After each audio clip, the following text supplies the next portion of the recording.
Well,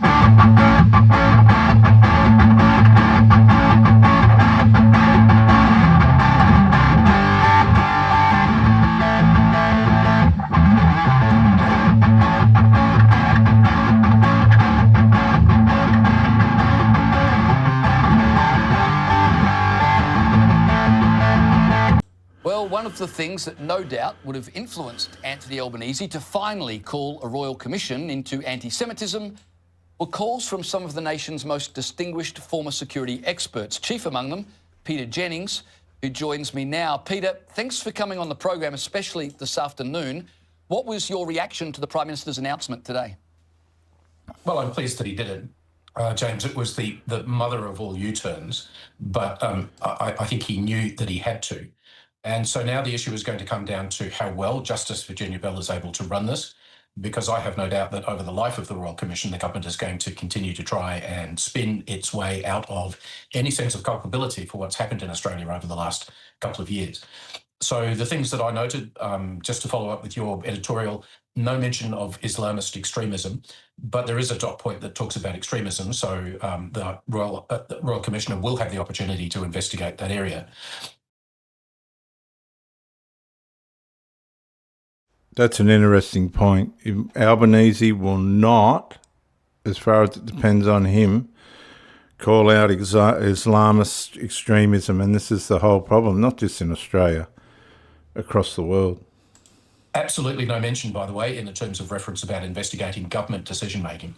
So if you believe the Albanese government, everything that should be looked at here goes to who said what to whom between the police and the intelligence services, and everything just sort of stops at a glass ceiling below the level of government decision-making. That needs to be addressed. Then I thought there was a rather patronising series of language from the Prime Minister which says, well, we need this now so that families can tell their stories about what went on. And I think that just mistakes the concerns of the Jewish community. It's not about telling stories. It's actually about seeing concrete steps taken to assure their security and to take Australian society back to some place where they feel they can be safe. And then the final concern I've got is constant reference, James, to this term social cohesion. And increasingly, this just seems to be a catch-all code word for governments wanting to hide uncomfortable truths or not wanting to talk about difficult things.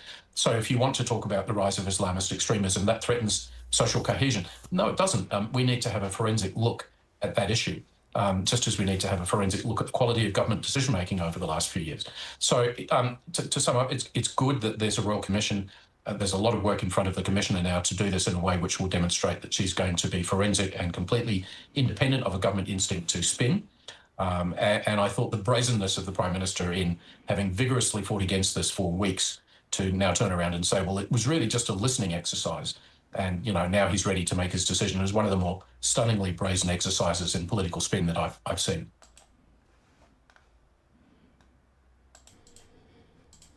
Today I announced that I will be recommending to the Governor-General in an Executive Council meeting that will be held tomorrow that a Royal Commission on Anti-Semitism and Social Cohesion be established. This was endorsed by a meeting of the Federal Cabinet today. I have asked that former High Court Justice, the Honourable Virginia Bell AC, to serve as the Commissioner. As agreed with Commissioner Bell, Dennis Richardson's work will become part of the Commission, and he will support its work with delivery of an interim report by the Commission in April. This Royal Commission will cover 4 key areas as set out in the terms of reference that I am releasing today. 1, tackling anti-Semitism by investigating the nature and prevalence of anti-Semitism, examining its key drivers in Australia, including religious and What's the nature of anti-Semitism? Religious ideology. Ideologically motivated extremism and radicalisation. 2, making... That's Islamic extremism. Any recommendations to assist law enforcement, border control, immigration and security agencies to tackle anti-Semitism. Well, I don't know how they're going to do that because they're actually immigrating them into the country. They're bringing them into the country. Including through improvements to guidance and training within law enforcement, border control, immigration and security agencies to respond to anti-Semitic conduct. 3, examine the... Now, is that to respond to any Semitic conduct relative to the culture of which these people come from? These Middle Eastern people, if they're Muslim, then by nature they are anti-Semitic, they're anti-Christian, they're anti-Western, by religion, by ideology.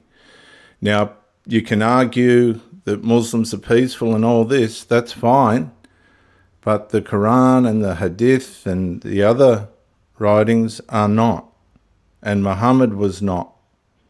So you can kid yourself all you like, it's just the ideology of Islam. Circumstances surrounding the Bondi terrorist attack on the 14th of December 2025, and the work of Dennis Richardson will be central to this. And 4, make any other recommendations arising out of the inquiry for strengthening social cohesion in Australia and countering the spread of ideological and religiously motivated extremism in Australia. Further to the terms of reference, we have resolved a number of practical issues. This won't be a drawn-out process. Our government will ask Commissioner Bell to report before the 14th of December 2026. Importantly, we'll be asking Commissioner Bell to ensure this inquiry does not prejudice any future criminal proceeding. Now, I just want to say he's got trouble on his hands because the Liberal Party and the Jewish community are not keen on this person that he has chosen to head up the commission. It's going to be a bit of a to and fro over this, and I'll bring that up in a minute. Is vital, and we're confident that Commissioner Bell has the deep experience and expertise to conduct her inquiry in such a way that meaningfully examines the impact of anti-Semitism on the daily life of Jewish Australians and works to promote social cohesion. Social cohesion is a cop-out. All they need to do is teach these Muslim people, these radical extremists, that it's a Christian, Western, civilized democracy. It's not the Sharia law. And this is where it's all going to come undone. It's coming undone right across the Western world. They've let them in, they haven't vetted them, and you're going to get pulses, like when the swell's up on the ocean, the surfers wait for pulses of waves. And there's good waves, and there's not so good waves, and there's actually bad waves. And that's what's happening with these immigrants. It seems like they're ignorant of how nasty and evil Islamic ideology can be, but they're not. They know. Do this without providing a platform for others to push anti-Semitic hatred. This Royal Commission is the right format, the right duration, and the right terms of reference to deliver the right outcome for our national unity and our national security. Thank you very much indeed, Ted. It's terrific to be here with you, my Deputy Leader, an outstanding representative, not just of the communities in your electorate of Fairfax, but indeed, as you point out, as we head into a new year, Australians who are struggling everywhere with the cost of living crisis. But today, we have been so privileged to meet members of your local Jewish community, extraordinary Australians in their own right, proud Jews, and proud of what their community, their society has contributed to Australia since the First Fleet. But more importantly, giving us one clear, articulate message about calling a Commonwealth Royal Commission. Because only a Commonwealth Royal Commission can address what we have seen go so badly wrong in this country, particularly since October the 7th, 2020.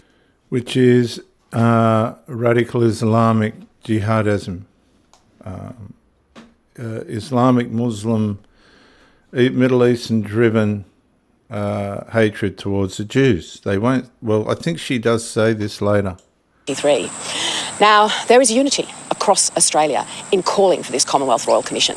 And the Prime Minister asked for unity. He's been asking for unity since December the 14th. He really does have unity of purpose and a unity of message to call this Commonwealth Royal Commission. This week, we saw senior members of the defence, intelligence and security community step forward. And when people who have given their lives for the safety of this country are giving the strong message about a Commonwealth Royal Commission, it really is time for this Prime Minister to listen. And those leaders have joined so many more every day, demanding in this time of national crisis that we have a response in Australia's national interest. One that we're always reminded is beyond politics, but is just so, so important. And the question remains. I've been asking it pretty much every day. What is the Prime Minister hiding and why is he not listening?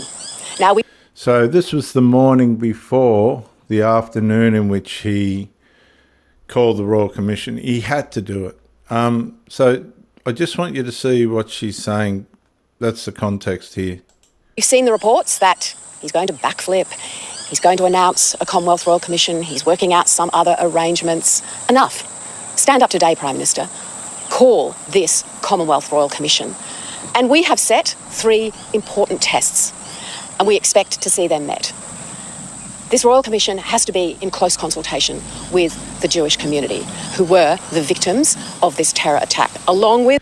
Now, this is the very important part. I'm going to replay this bit because this is the part where Albanese's trying to dodge it.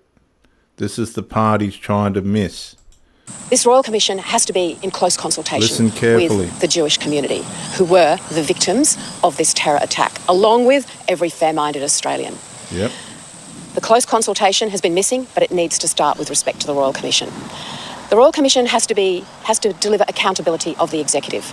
Ministers of the Crown need to be effectively in the dock, asked the questions. What warnings were you given?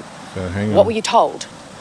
What did you do in response to those warnings, and what did you not do? The second thing that this Royal Commission needs to contain and deliver is a reckoning with anti-Semitism and radical Islamic extremism. Because unless we with clear eyes... Okay, so she's had the courage to say it. Radical Islamic jihadism. We won't address what we have seen in such unacceptable and devastating terms across every corner of Australian society. And third, we need to see 3 Royal Commissioners, because this is important, this is significant, and there is much work to do. And it can be done effectively by 3 commissioners. One with the appropriate senior judicial background. The second, an expert in national security, because clearly national security features here. And thirdly, a member of the Jewish community who is an expert on anti-Semitism. Only this model is the one that we know will answer the call for unity, the call for purpose. And when you listen to those calls, more Australians, millions of ordinary Australians too, adding their names every day, the problem is not the argument. The problem is not the message. The problem is the Prime Minister. Now, he's talking about returning to Parliament. We don't have a date. And if we do return before Australia Day, we won't be returning early, we'll be returning late. We should have already been in the National Parliament addressing this national crisis. And what I want to make clear is that changes to hate speech laws are about one thing and one thing only: about removing radical Islamic extremism and eradicating anti-Semitism. And my message to those who preach hatred, who preach radical Islam, who incite violence, who glorify terrorism, if you are a non-Australian citizen, you will be deported. If you are an Australian citizen, you will be arrested. We need to return to Parliament, and we need to do this work urgently in the interests of communities across this country. Happy to take questions. The wheels of justice can turn very slowly. It takes about 2 years to get to a Sydney district court trial for the accused. And royal commissions have also gone out and been delayed by their sheer volume of material they have to consider. How are you so sure that this criminal trial won't be prejudiced? Because I have confidence in the Royal Commissioner. It's one of the reasons why we chose someone who has a criminal law background, has been in senior positions in the Supreme Court and the High Court of Australia. That is, she's the most qualified person we could possibly consider, and I do want to really thank her for making yet another contribution to the country. This is something. That's not true. There's several qualified people that can manage this. One who has been awarded Australia's highest honour, Companion of the Order of Australia. She's been done that for a reason.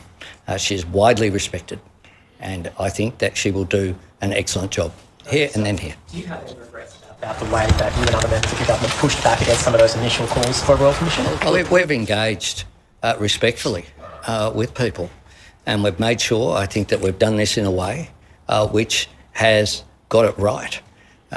We listen to people.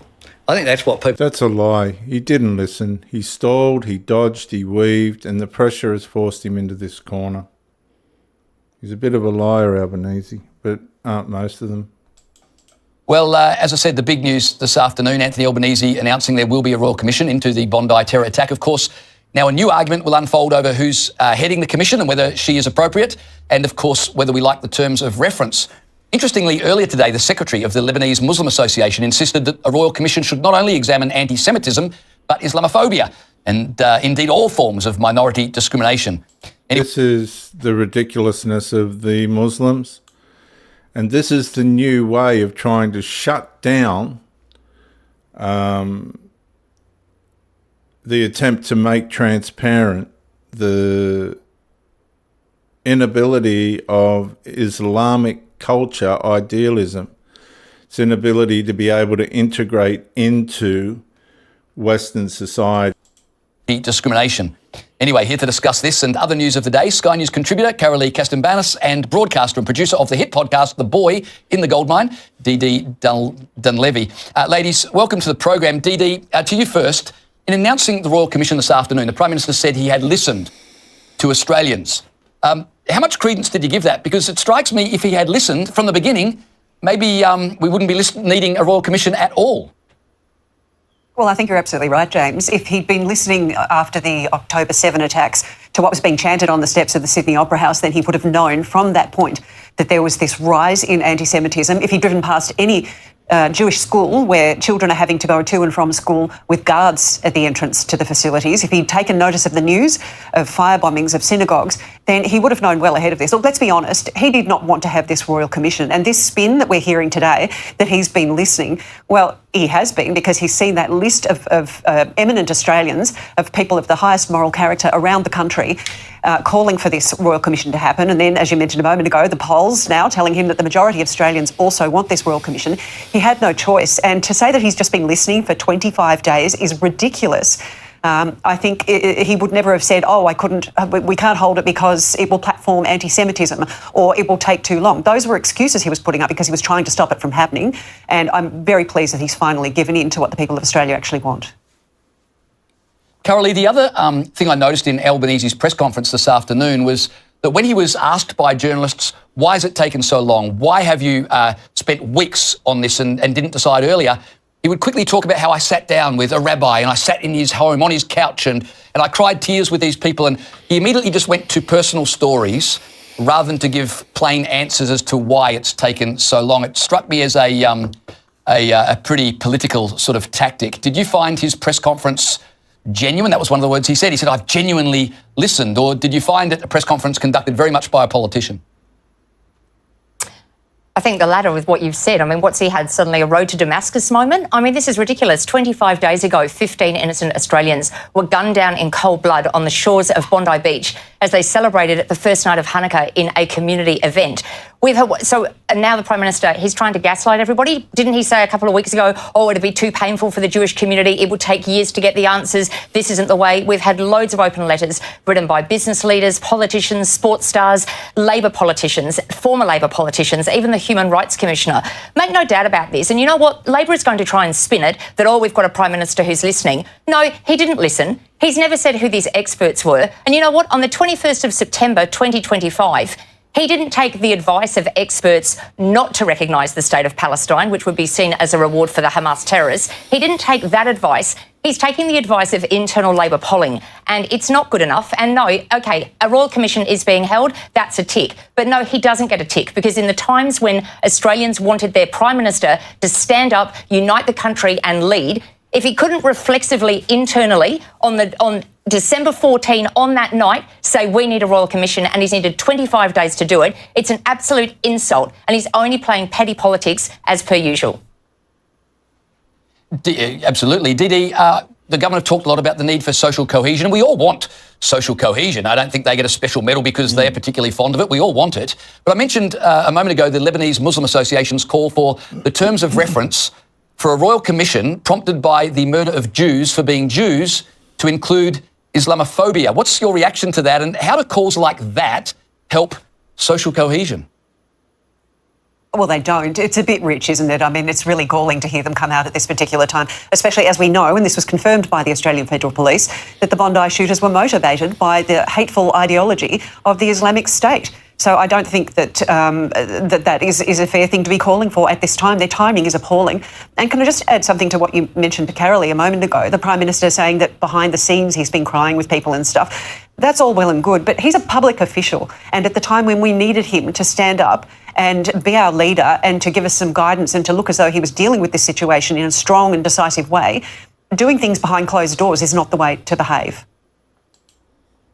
Is Islam violent? Well, let's listen to their own Islamic historian and scholar. By Ibn Khaldun, a very, very respected Islamic scholar and historian. He said in his book Muqaddimah, which is very widely renowned, in the Muslim community, the holy war is a religious duty because of the universalism of the Muslim mission to convert everybody to Islam either by persuasion or by force. Therefore, caliphate and royal authority are united in Islam so that the person in charge can devote the available strength to both of them. The other religious groups did not have a universal mission, and the holy war was not a religious duty to them, save only for purposes of defense. This is not me saying it, this is an Islamic historian and scholar saying it. Only Islam has this concept of going out and fighting and converting others, whereas Judaism and Christianity, according to him, were only religions of self-defense. Wow. And they concerned themselves not with royal authority, but rather with religious authority for religious matters. Whereas fighting only came into existence as a result of Christians dividing each other and then fighting against each other for better authority. Political concepts about left-right, but what is most important is that radical Islamic extremism and neo-Nazi ideology, however people may choose to frame that in a left-right continuum, that they are included. And I say this because victims' families are demanding it.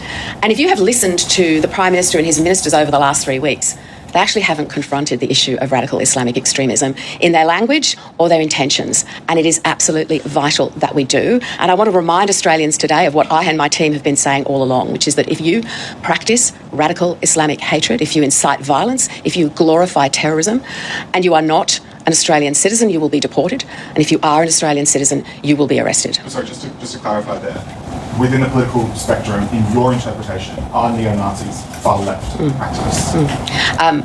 Far left and neo-Nazi extremism were the words that I used. Yes.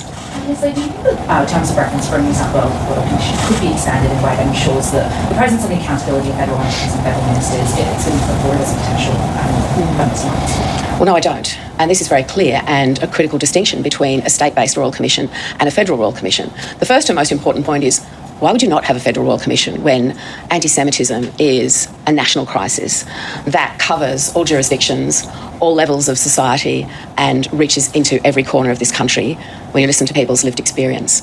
And the Premier in New South Wales has said that he will call a New South Wales Royal Commission. We haven't seen the terms of reference. It will be about the event and other matters. But it won't be what it needs to be with respect to our national security agencies, the national intelligence that they have received, the way that that has been transmitted to our federal ministers and our federal government, and the actions that they have or have not taken in response to that. These are all clearly matters within the purview of the federal government.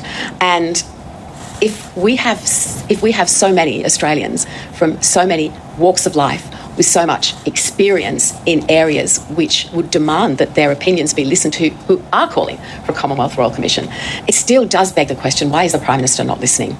So here's some insights into Islamic ideology in Australia. ASIO's annual threat assessment 2024 states Sunni Islamic violent extremism poses the greatest religiously motivated violent extremist threat in Australia. So the ideology that I asked for in this examination, in ASIO's own terms, is Sunni Islamic violent extremism. Where Sunni comes into it, I don't think it's specifically Sunni, but that's how ASIO's is identifying it. What Sunni means, religion, it's a religion, not extremism. And this is the whole thing, see? It's all religion-based from the Middle East. Sunni Islam is one of the two major branches of Islam, and it is the majority branch. Pew estimates Sunnis are roughly 87 to 90% of the Muslim world.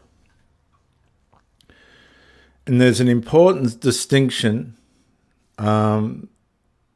here. Sunni Islam, a mainstream religious denomination, followed by a massive chunk of humanity. And then there's Sunni violent Islamic extremism, a violent extremist ideology that claims Sunni Islamic justification from the jihadist narratives. ASIO assesses it as Australia's top religiously motivated extremist threat. And I can't put it any other way than that. So viewers, I hope you enjoyed that or learned something, and I'll see you in the next one.